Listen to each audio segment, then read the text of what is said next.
Hey guys, another little flea market find series. This is going to be it's actually an item I picked up at the tool store, but before I get to that, I did have this one item that I picked up at the local flea market.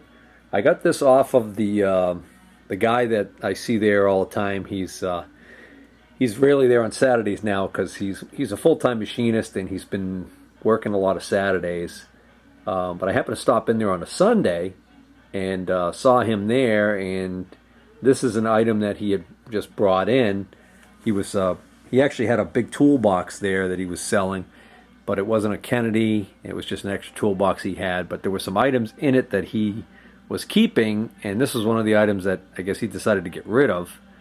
And this is a little federal indicator, and federal, generally speaking, is not not necessarily a high-end indicator, but I'll get to that in a moment. So let's take a look at what's in here. So the box is it's a federal, and when I first bought this, I actually thought this was something else. So I open it up, and right off the bat, I got kind of excited because it's this style. It's the horizontal face, and I had been looking for one of these to add to my arsenal of indicators. Now, the one that I would like to get is an Interrapid, which is made in Switzerland. It's a Swiss-made indicator, but the Interrapid indicator of this style is actually quite an expensive indicator, and closest I came to getting one was the used tool store had one a couple months back, but he put it in his weekly video, and I got there the first day that he opened of the week, which is the best time to get there, but I wasn't able to get there until later in the day, and somebody saw it on the video and hopped right down there and bought it from him, and I think he sold it for like $60, which is a good deal. So this one, when I first looked at it real quick, it's in rough shape, but I actually misread the dial. I looked at it real quick. I saw the TES. I didn't have my reading glasses on. I thought this said Tessa Test, Tesatest. Tessa Test is a Swiss-made high-end indicator, as is Interrapid, and also Best Test, which is marketed here in the United States under the Brown and Sharp name, I believe. So anyways, those are all really good indicators. So I thought I had a Tessa Test, and I thought it was just in, a box that somebody found for a federal indicator of this style. So I was kind of disappointed when I first looked at it when I got home, took a better look at it, and realized that this does not say Tessa Test at all. So this is a Federal Test Master.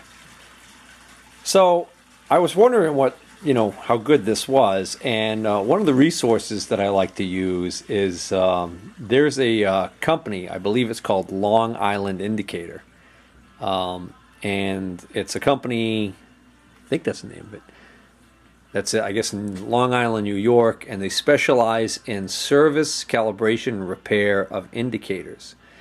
Well, they have a area on their website which is basically they talk about their opinions and what they know about all the different brands of indicators. So you can go right down the list and see all these different indicators. So anyway, so I was reading, and when I got to the section on federal indicators, my heart kind of sunk because their opinion of federal indicators is very poor. They don't believe that they're very good, and they consider them a throwaway indicator. And they say parts are pretty much non-existent, I believe, and I forgot what else they said, but they didn't have much good to say about federal indicators. However, when I got down near the end of the paragraph on federal indicators, it did say that the late models of federal indicators known as Testmaster, are actually Swiss-made indicators, I believe made by Test.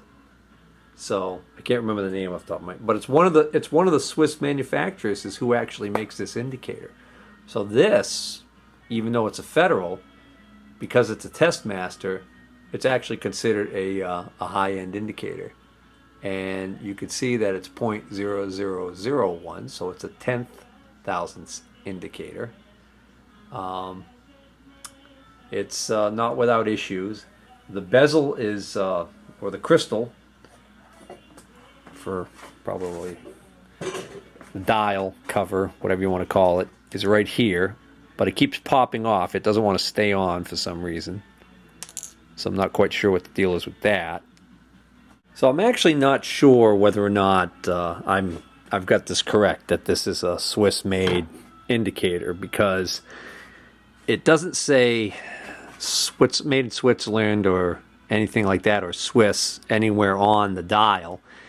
And then on the side here, it clearly says that it's the Federal Products Corporation of Providence, Rhode Island, USA, Testmaster Model 6. Over here, somebody has engraved it with U.S. government inspection, or INSP, inspection, I don't know. Up here, somebody has engraved a number, and then it looks like INST dot instrument, maybe. Not quite sure what that says below it there. On this side, it simply has this number engraved on it, and that appears to be the only markings on this side.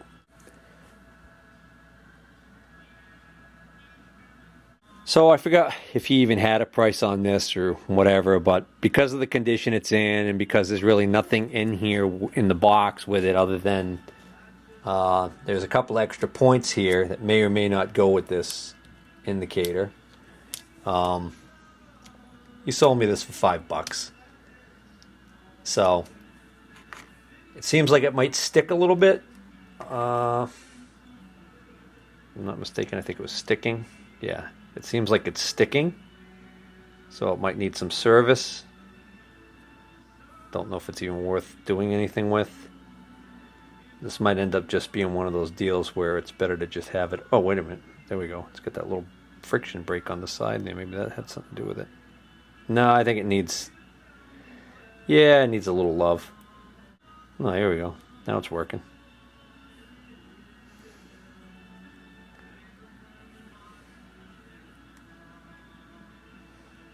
No, it's still...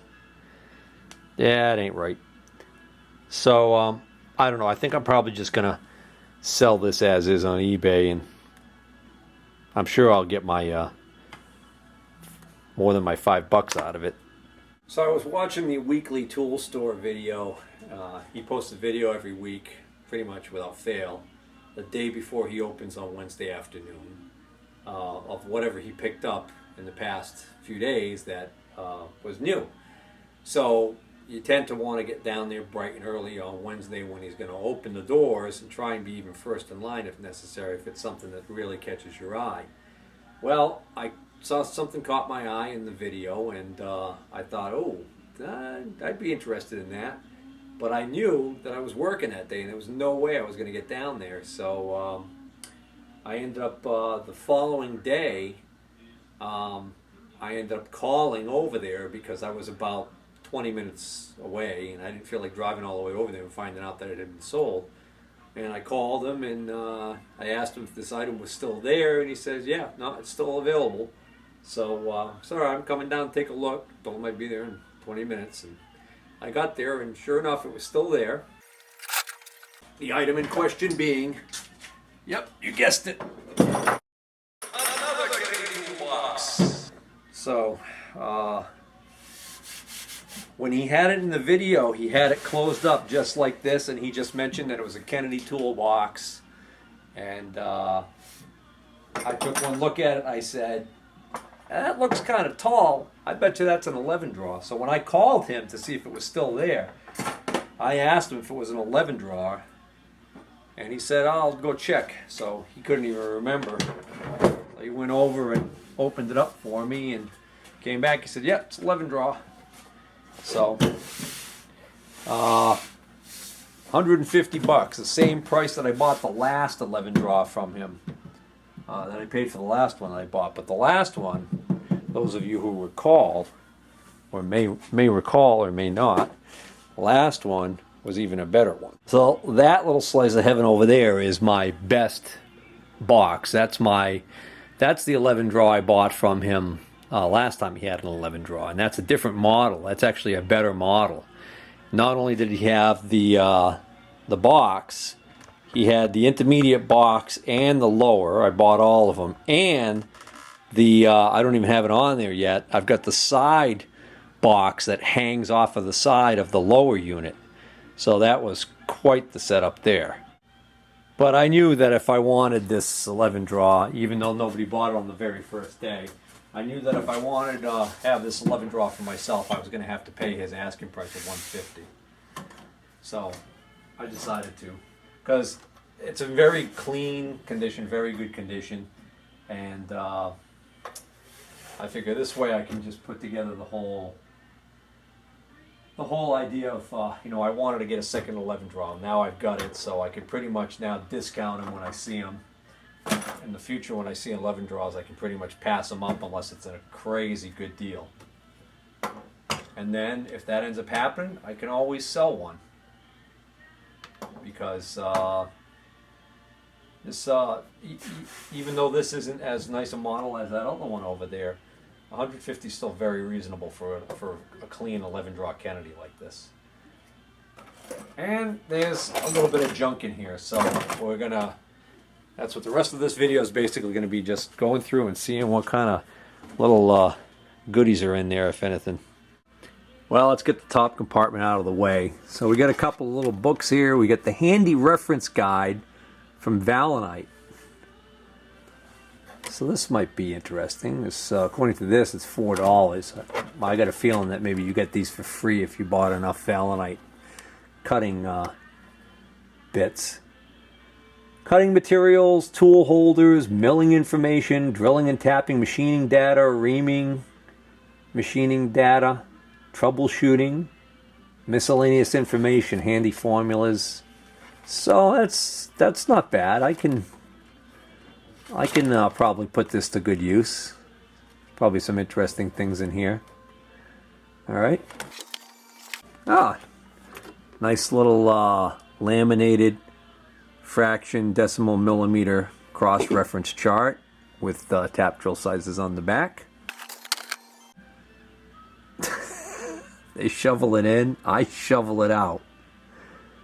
And then somebody added on here, there is no mistake so great as that of being always right. And then lucky, oh, this is a fortune cookie. That is a fortune cookie paper. And somebody liked it so much they taped it on here. You got their lucky numbers, 7, 10, 17, 24, 31, and 38. So that's different. This must have been a postcard maybe, I wonder. A tad true position tolerance comparator. How to use. Okay. Oh. TAD Institute, 639 Mass Ave, Cambridge, Massachusetts. Well, I tell you, I do not think, I think this is way above my pay grade.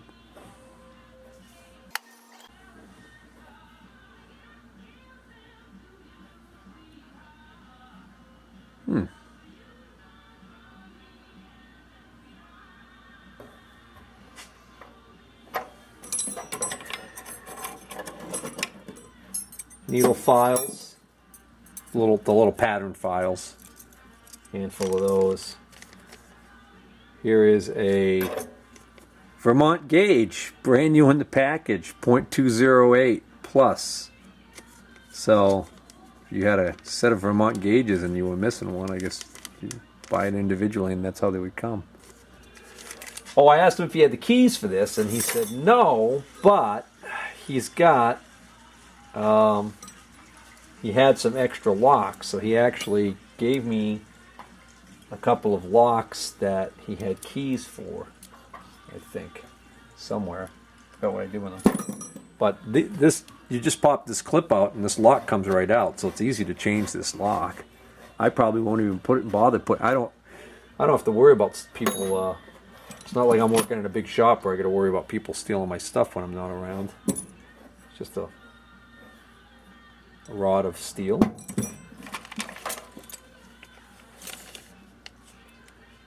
Oh, this is interesting. These look like rods for a depth mic. Oh yeah, these are rods for a depth micrometer. They're actually in a plastic bag and they're marked calibrated 8-3-2000. Don't know what depth mic those fit.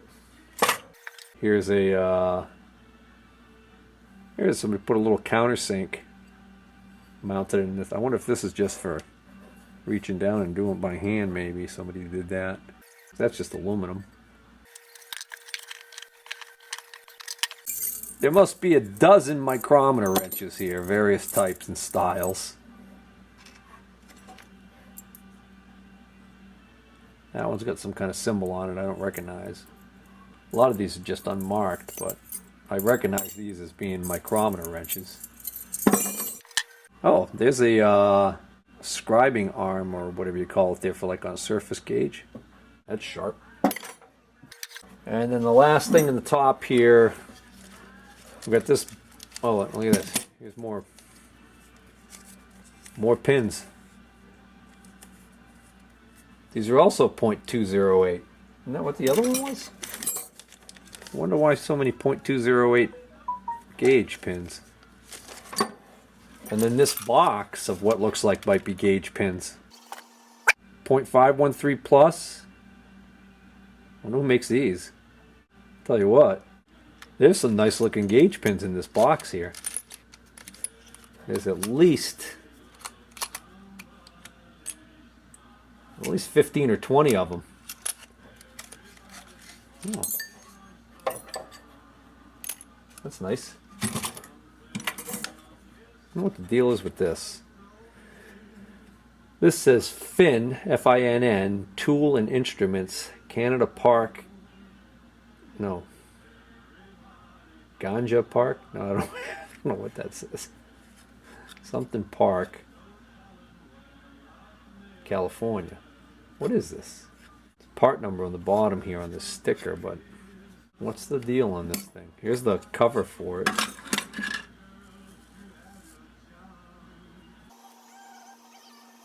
Help me out. What is this?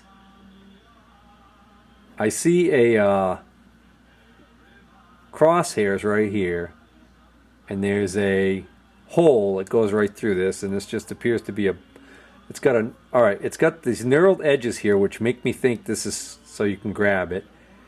And I'm wondering if are you supposed to sight down this? Anybody know what this is? Box is broken. Finn, Tool, and Instruments. Let me see if I can't read what this says on the bottom here. Ah, yes. SPI. And this is an SPI 98-599-4. 98599-4.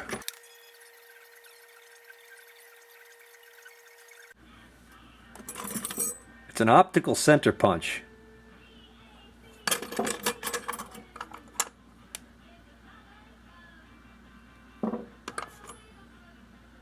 I got the feeling that we're missing what goes in the middle there. That makes sense. Pen Tool Company Incorporated. Optical center punch. So there it is, guys. It's optical center punch. Okay. Maybe this is this. That's what it is right there. Alright. This, that goes right in there like that. Okay.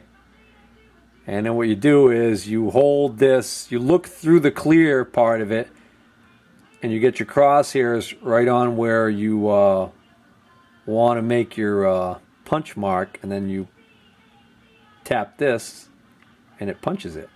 But it almost seems to me like that should have a sharp point on it that's not there. Or is there one there? Oh no, there is one there. Oh wow, it's really small. That is tiny. Wow. It's funny, he mentioned there being some junk in there that I could dig through. He knows I like looking at those little tchotchkes and stuff that he leaves behind. Look at that. That's discontinued, but $49.50 is what this retails for? Wow. Alright, so here's a close-up shot of the tip on that optical center punch. Give you an idea how tiny that is. You can see this is the latch of the Kennedy box. I mean, that thing is tiny, and it's got a little spring on there, so it doesn't drag across the surface when you have it in there. Alright, let's see what we got down below. Top left draw. Looks like part of a feeler gauge set. Yep, .030 feeler gauge. Long one, and then a couple of short ones. Tap, production tap. Couple set screws, X-Acto blade. Look at that little punch. Oh, little indicator clamp. That's a small one. Speaking of small, look at the size of that little bore brush. And a lonely ball bearing. Oh, that's a go, no-go gauge to check threads. What size is this? This thing looks brand new. That's interesting. I don't see this. Usually these are clearly marked. A little file, a couple more feeler gauges. Alright, what is this?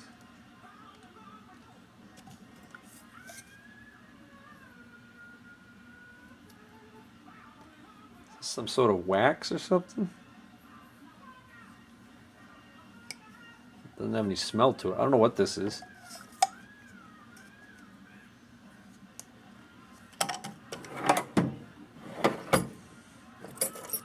Another micrometer wrench. Oh! Another go no-go gauge. Small one. Put that with its brother. A few Allen wrenches. Ah, this is an M42, number 41 M42 shucking half-inch reamer. Half-inch? No, that can't be right. It's a reamer. It's a really small reamer. Number 41, .0960 cobalt by the Yankee Company. That looks like that might be a... I don't know what that is. Thought maybe it was an extension rod for a indicator, drop indicator, but this is a little tiny convex magnifying lens. Oh, here's one of those little tiny wrenches they use like for inserts. Lowly jeweler's screwdriver. See, that looks like a point for a drop indicator right there. See, that's what made me think that that's what that was. Oh, that's a really small reamer there. Center drawer, empty. Top right drawer. Countersink.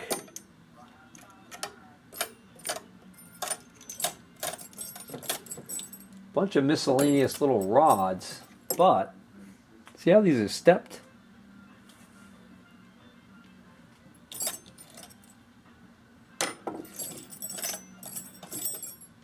I wonder what those are for.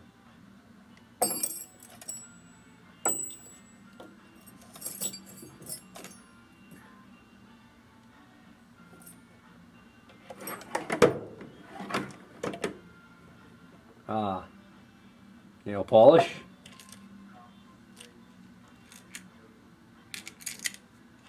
These little things. Oh, these are tiny little points. That's got a little tiny one of those little discs for doing adjustment like on an indicator, and some really tiny points. Must have been for a really small indicator. A little mirror here, so you can read that indicator face on the back side when you're spinning it in your mill or whatever. Another feel, no, that's not, yeah, that is 0.006 feeler gauge. Or gauge stock, I guess, whatever.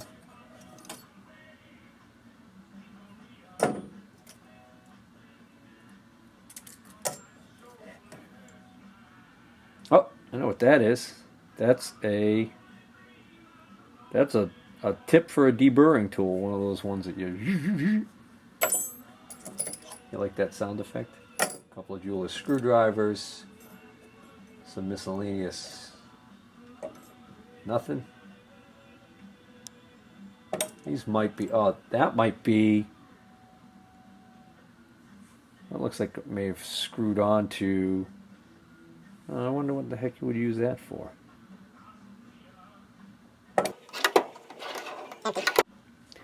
Alright, that takes care of the small drawers. Next drawer, empty. Nice and clean though. Empty. And the bottom drawer looks empty too, but we do have some documentation here, so we might have a hint as to what once lived here in this box.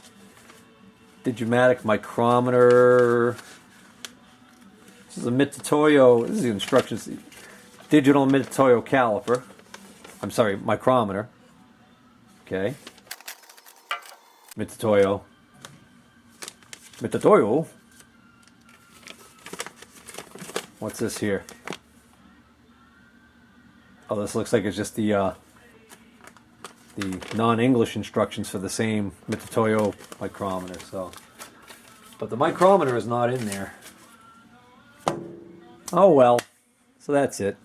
I really was just wanting the box. So, last thing I gotta do is just shine a light inside there and do the proverbial check for something, some goodies that may have fallen out behind the drawer. So you can just pull on these clips on the side, pop them out, and that allows you to completely remove the drawer. And then take this out. There, I didn't need a light. I just reached in there and felt around and found another another leaf from that feeler gauge set, paper clip, little tiny metal ferrule, piece of swarf. This super long, super sharp point made out of brass. Ugh. And a couple more of these little metal ferrules. That's it. That's a wrap. Oh well. At least I got a nice box out of the deal. Alright, so thanks for tuning in, everybody, and please feel free to subscribe. I'm hoping I can get to 3,000 subs by the end of the year. I think I'm around 2,300 right now. So anyways, alright, see everybody later.